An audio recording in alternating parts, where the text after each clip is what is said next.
kan suatu nyampaikan kerja di musik sama dengan kerja formal, betul nggak? Ya, betul. Jadi bapak-bapak, ibu-ibu, teman-teman semua, ada sesuatu yang luar biasa dalam hidup berkesenian.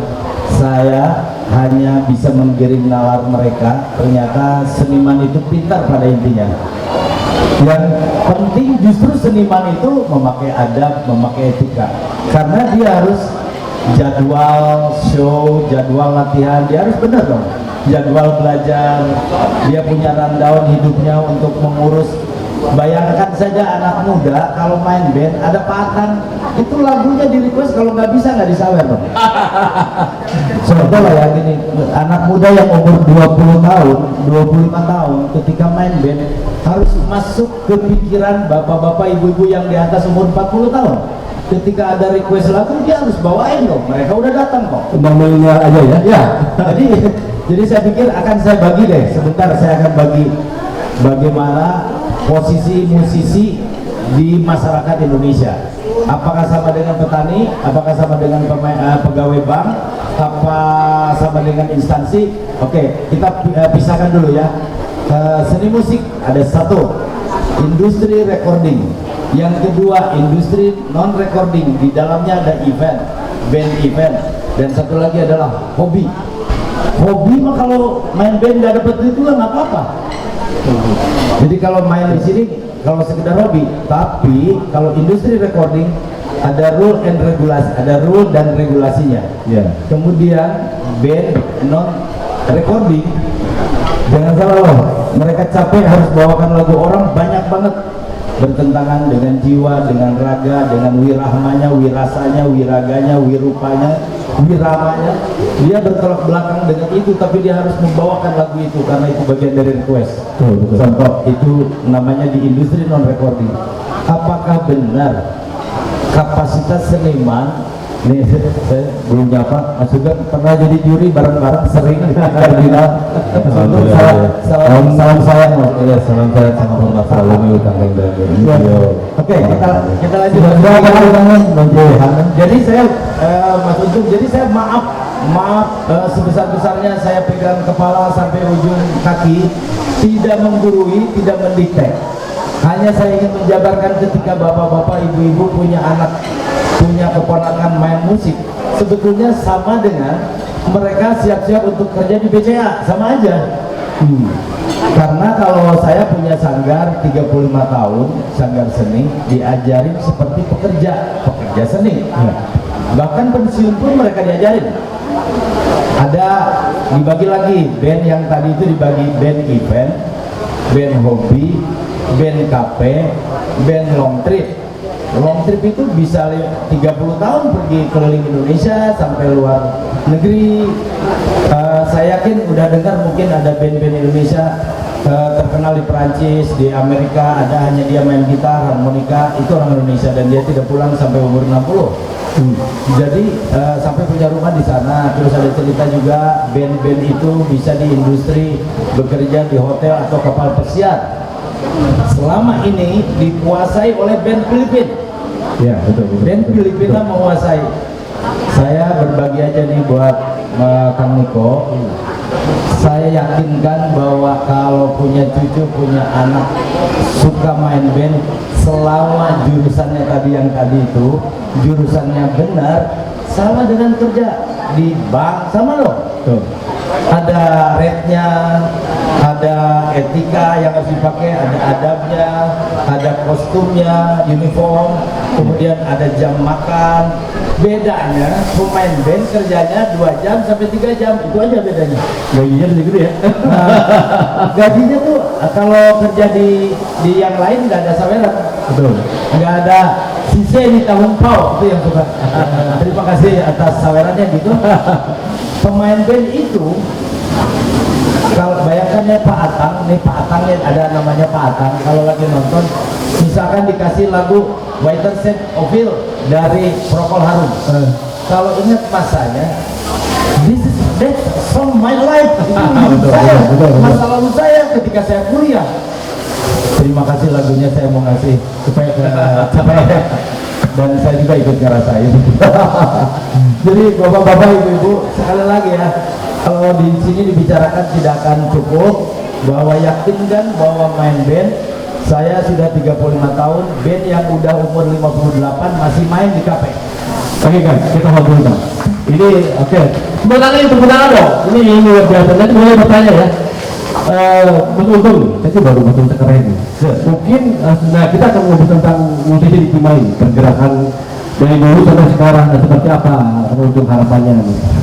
Mungkin ada yang udah pernah atau yang disampaikan. Kan silakan Mas Gun. Ya nggak apa-apa ya betul. Assalamualaikum warahmatullahi wabarakatuh. Salam. Terima kasih atas kesempatannya buatan itu. Oh ya, saya juga salut dengan acara ini ya, di acara kopi ini. Dibuka dengan pembacaan doa, dibuka dengan pengajian, lalu silaturahmi. Ini jarang sekali acara bisa tergabung seperti ini. Jadi tetap apapun kita, posisi kita sebagai makhluk ciptaannya adalah di bawah ini. Karena ini juga terkait dengan, ya apalagi dengan umur saya ya. Saya mencoba untuk mengaplikasikan bahwa pemahaman bermusik juga kan ada beda-beda ya. Tapi saya menganggap bahwa musik kita adalah mubah, karena tidak ada barang yang dilarang dari agama. Di part itu tidak ada yang ada barang dari yang dilarang agama. Dan saya alhamdulillah saya main gitar itu kemarin coba main gitar itu justru malah sambil berzikir ya. Jadi memang substansinya mengingat ya, kalau saya masih bersyukur. Betul, kita tentang Cimahi, musik Cimahi gimana? Ini Cimahi, ini kan Cimahi ya, Cimahi. Diawali dari Cimahi sendiri. Cimahi itu kan dikenal sebagai pusatnya rock mungkin di Indonesia. Lahirnya pemain-pemain rock di Indonesia. Dan Bandung ya? Dangdut kalau setahu saya mungkin kerasa bukan orang dangdut mungkin. Nah itu sendiri ya. Oke, kalau untuk event juga kami juga ini ada Mas Budi dari Rudal, Kang Budi ya. Kita tahu ini. Iya betul. Rudal. Beliau tahun 89 pernah diundang oleh panitia Cimahi main di Goro Saparua. Lalu ada juga ada vokalis Signal gitu. Jadi kemarin ketua panitia saya. Jadi tahun 89 saja kita sudah bikin acara. Betul. Saya ingin tanya, musisi Cimahi atau penyanyi Cimahi yang kelas nasional siapa aja Mas yang terakhir? Tadi kan Mas, kelas yang sudah nasional. Oke nasional. Ya banyak sih, banyak ada kalau dari yang senior. Untuk rock atau bukan nih? Satu. Untuk rock pop, Untuk rock pop ada Ais Garnia, ada Kembar Grupnya dulu, ada Kembar Grupnya ya Cimahi. Terus ada Hari Mukti, dan ada ya Jamrut ke sini ya, Jamrut, ada Budi Arono. Oh, Budi Arono ya. Mas Budi ya, dengan saya ya, yang metal ya. Kami juga alhamdulillah musisi itu kan targetnya gini kan. Standar ujung puncak dari karir adalah recording, benar ya. Apalagi ya, itu ujung puncak. Nah kebetulan alhamdulillah saya sampai di taraf itu, taraf itu. Produser saya dulu Aquarius, dan mungkin ini adalah album major label terkelas selama ada di Indonesia. Itu sangat saya. Mas, satu pertanyaan nih ya. Kenapa ya musisi Cimahi pada main di luar Cimahi ya? Sebenarnya ini berulang juga. Sebentar, ini menarik ya. Kemarin saya ngobrol sama salah satu kabit perdagangan Cimahi. Penikmat dan para musisi Cimahi cari makannya di Kota Bandung. Kenapa Mas? Ya, ini kan kembali ke kesempatan sebenarnya. Kalau kesempatannya memang ada di Cimahi, kenapa? Ini ada jelas di situ dekat gitu ya. Kesempatan dan peluang yang diberikan gitu ya. Oke. Saya sendiri karena bukan main kafe ya, mohon maaf. Karena pengalaman main di kafe ini mohon maaf ya, kalau udah recording sudah bikin album, malas. Bukan malas, jadi kita ngejaga gitu. Jadi agak cepet kita nggak gitu. Jadi main di off-air. Kalau main kafe beda lagi mungkin. Mas Utung dengan hadirnya Pompi di Cimahi, harapan ke depan seperti apa? Itu yang tadi saya sampaikan. Nah, mudah-mudahan sebenarnya kan proses musik ini kan berkembang nih. Sekarang musik rame, betul ya disebutkan hanya ada FOB, band underground yang main sampai ke Perancis, band underground sampai main ke Filipina, ke Malaysia, semua main di sini. Banyak band, terutama justru malah di genre saya yang lagi rame ini, malah di luar negeri gitu ya. Bahkan nggak pernah mati kalau genre saya. Ya sebenarnya, jadi apa sih pertanyaannya? Aku kurang tidur. Dicoba lagi. Ya artinya tadi apa yang kita tahu ini? Iya, ada para musik Cimahi di luar Cimahi.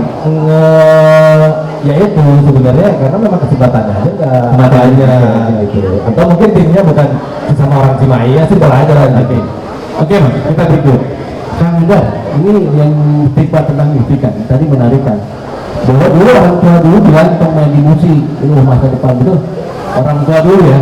Nah di era sekarang ada YouTuber gitu, malah saya lihat para musisi itu hidupnya lebih besar dari para pegawai. Dan ada teori mengatakan yang pensiun itu hanya pegawai negeri, tentara, guru. Musisi ada pensiun nggak? Silakan ya. Silakan ya. Sebelum itu saya juga ada bos-bos kompi Bapak Wet. Bapak Ibu, lupa tadi saya tidak menyapa dan semua yang ada di sini.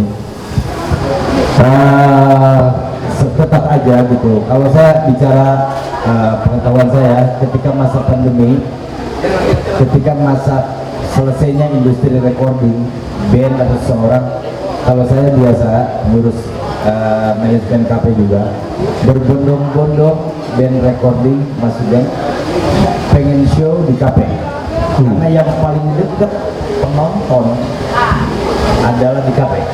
Misalkan ketika saya lihat Noah waktu itu bukan sama Arin tapi sama Ari Lasso waktu itu, lebih gila orang karena berhadapan dekat. Iya, dari live ya. Live. Jadi sebenarnya kesempatan sekarang sudah berbeda. Jadi jangan takut, orang dari label pada keluar sekarang, mau dia Honda, Rosa pada keluar karena apa? Sudah punya alat media, jualan. Betul. YouTube, TikTok dan lain-lain lah. Pokoknya itu dipakai jualan. Selamat timnya. Silakan. Saya kira kalau saya tidak pernah. Ya, tidak pernah. Kalaupun ada yang seperti itu, kembali ke manajemen KP-nya. Oke. Jadi ya manajemen KP ada biaya entertainment di dalam penjualan makanan dan minuman, harusnya ada dong. Betul. Jadi saya pernah tidak mengalami itu. Saya diajak demo sama manajemen Jakarta bahwa kenapa harus seperti ngamen. Saya menolak. Justru jangan digede-gedein, ini nanti jadi kesukaannya orang KP dong. Ya. Jadi maksudnya gini, itu tergantung nego. Tapi maaf ya, maaf banget. Setiap manusia, orang yang baru main politik perlu panggung. Betul. Orang yang baru main band perlu panggung. Betul. Nah itu panggung itu buat mereka sangat penting sehingga ada aturan seperti itu. Jadi kebayang kan kalau ada orang politik nggak ada panggung, mau bicara apa, mau kampanye apa, mau apa. Pemain band kalau nggak ada panggung, panggung sebesar ini misalkan bisa dipakai show. Oke. Berharap dapat rezeki. Tapi saya tidak rekomendasi itu. Saya tidak rekomendasi itu. Kembalikan ke KP-nya bahwa penjualan food and beverage, makanan dan minuman disisikan untuk mereka gitu. Oke. Itu solusinya ya. Bagus. Oke, Mas Untung nih. Karena di Cimahi tadi musik rock nih. Apakah layak di Cimahi jadi kota musik rock Indonesia itu? Sangat layak. Karena band rock yang sekarang berjalan pun yang masih menguasai dunia entertain, jadul itu musik terkeras juga, musiknya rock juga. Setuju nggak kalau Cimahi jadi kota musik rock Indonesia? Musiknya dideklarasiin aja sekalian nih. Tanya dulu mereka, setuju nggak? Setuju. Setuju nggak? Oke. Cuma ada konsekuensinya nih kan. Ya, apa maksudnya? Mudah-mudahan Fokus bisa juga berpikir untuk mulai mengaudisi, mulai mengkondisikan adik-adik kita atau siapapun band rock Cimahi untuk bikin album. Ya. Oke. Bukan ada buat sekarang benar-benar kan belum ada. Jadi benar-benar menawari bukan ada Kang Atang, ada Kang Ipung yang mungkin dengan yang mudah-mudahan kan Dulu naik Sakti atau dulu dan naik. Mari sama, silakan masuk, silakan. Baik. Oke, lanjut. Iya, mudah-mudahan Fokus terpikir menjadi salah satu label lah di Cimahi. Amin.